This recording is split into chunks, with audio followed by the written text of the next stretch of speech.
Bonjour, bonjour, bienvenue à toutes et à tous sur Cocotte TV. Aujourd'hui, nouvelle vidéo de présentation qui porte sur une carte mère, un modèle qui provient de chez Supero. C'est la division gaming de la marque Super Micro qui fabrique principalement beaucoup de cartes mères de type serveur. Et on va donc s'intéresser à la C9 X299 PG300, une carte mère vraiment haut de gamme en X299, donc pour les processeurs Core X de chez Intel, et cette dernière supporte un TDP de 300 watts, ça veut dire qu'en fait elle est compatible avec les prochains processeurs X d'Intel, ceux qui devraient arriver un petit peu plus tard dans l'année. On n'a pas de tarif à vous donner puisqu'on est vraiment sur une pré-version, on est les premiers à avoir cette carte mère en vidéo, et on vous en proposera justement un petit tour au niveau du BIOS un peu plus tard. Pour le moment, on s'attaque aux caractéristiques techniques de cette dernière, et c'est tout de suite, c'est maintenant, c'est sur Cocotte TV. On commence donc la découverte de cette C9X299 PG300 par Supero avec le packaging qui est plutôt très classique, surtout par rapport à tout ce qu'on voit actuellement sur le marché et surtout chez la concurrence. On continue maintenant avec le bundle. On va trouver ici la notice plutôt complète à propos de la carte mère, la backplate, un petit autocollant métallique Play Harder, 4 câbles SATA, dont 2 sont coudés à 90 degrés. On va voir le DVD avec les pilotes, les utilitaires, et enfin des petites étiquettes qui vous permettront de distinguer vos différents SSD SATA. On découvre maintenant la carte mère et son design qui est sobre.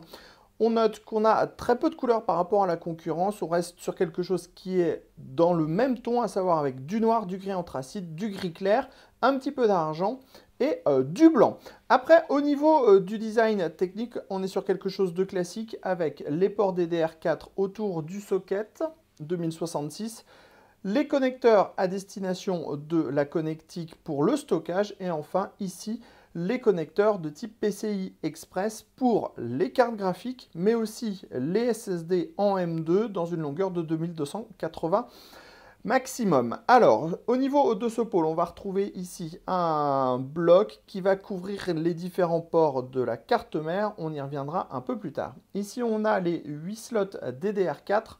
La carte mère propose du 4000 MHz maximum. On est en quad channel et on remarque qu'on a un renfort métallique au niveau des slots DDR4. Ensuite, on a le radiateur ici qui va venir dissiper la chaleur des 10 phases d'alimentation qui sont présentes en dessous.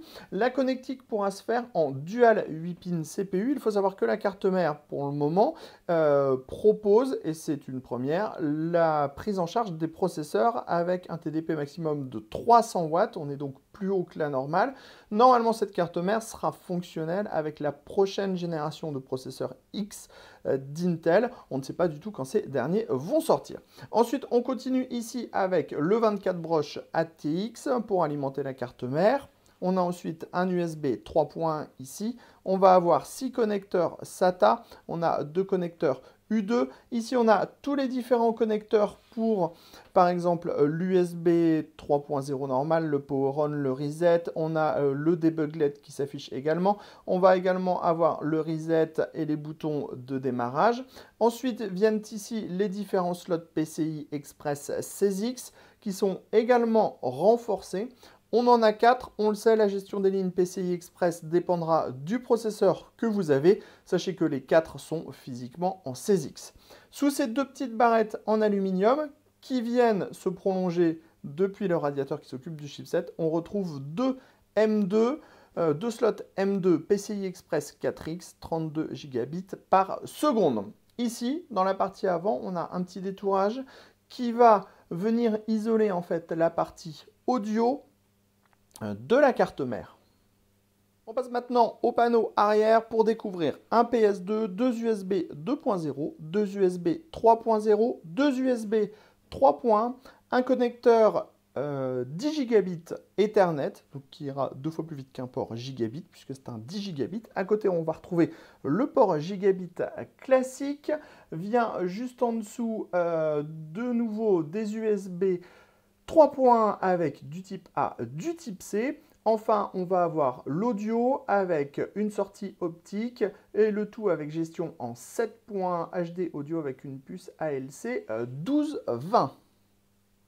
Nous reviendrons très prochainement sur cette carte mère par Supero, à savoir la C9X299 PG300. Très prochainement dans une autre vidéo, on vous parlera du BIOS et de son fonctionnement. Sachez aussi que même si le design de cette dernière est très sobre, Supero n'oublie pas la chose qui est à la mode en ce moment et qu'il ne faut surtout pas oublier, à savoir le RGB qui va fonctionner ici, mais également sur le dissipateur du chipset et sur la partie haute ici.